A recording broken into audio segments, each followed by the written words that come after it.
Professional athletes that I work with, we tend to focus on how they can use their emotions and their thinking as a tool versus as something that just happens to them and then they have to overcome it. So for example, I've got clients who are rugby players. For them, there are opportunities to use raw emotion and a sudden burst of anger or frustration or excitement or anticipation. Like those little bursts can sometimes be really helpful during a game. However, if there isn't a reward after that feeling, very often there's a decline and then you start feeling fatigued.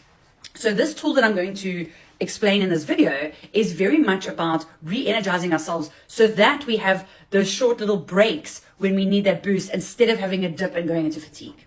Now, I've got other clients who are professional cricket players, and for them, there's a lot of downtime. So we need those boosts when we are a batsman and we're about to, face the bowler.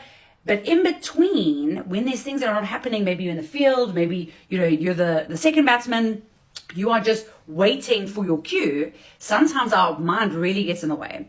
And one of the tools is actually visualizing that you're in a place that makes you feel really calm. So for example, for me, if I'm feeling flustered or there's something going on, if I imagine myself in the ocean, it gives me like this relief and this calm. And then it gives me what I need. It gives me that focus so that I can do the thing that I need to do next. So I'm going to show you a clip now from a movie called Happy Gilmore. And this is about a hockey player turned golfer.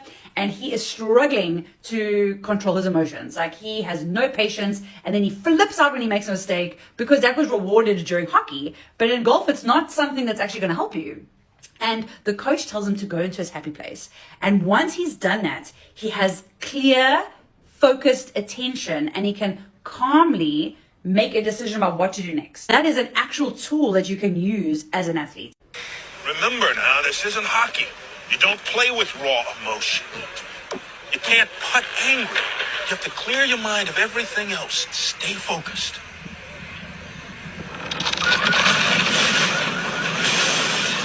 How the hell am I going to do that? Think of a place that's really perfect. Your own happy place. Go there, and all your anger will just disappear. Then putt. Happy place. Happy place. Your happy place. I remember this so well. And yes, that's clear done through from Modern Family.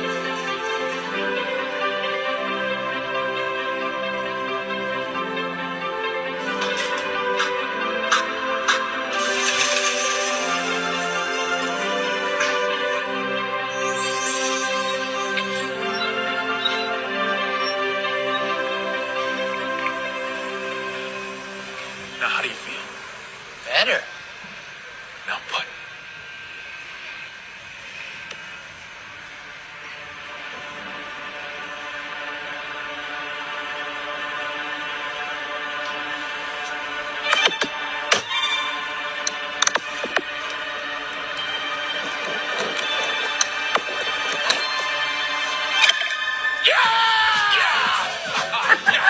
Amazing. So as you can see, just having that recalibration, focusing on creating that like equilibrium inside of us, where we are calm, where the part of our brain that is about, protecting us from things we're afraid of and survival and, avoiding things that are uncomfortable, we calm that part of our brain down when we have those types of visualizations. And then we have calm, clear-headed focus. We can be creative. We can problem solve. And that is really at the crux of what that tool is. If you're a golfer, this is a great thing to do in between hittings, walking to the ball, walking to the hole, just before you have to now, set yourself up. Or rugby, it's like when it's a water break, when there's a scrum and maybe you're not the forwards, or there's always moments in the game where that's going to help you. Why it's important is that when you're playing versus training, playing has this extra layer on top of it. There's more at stake. You can practice it while you're training.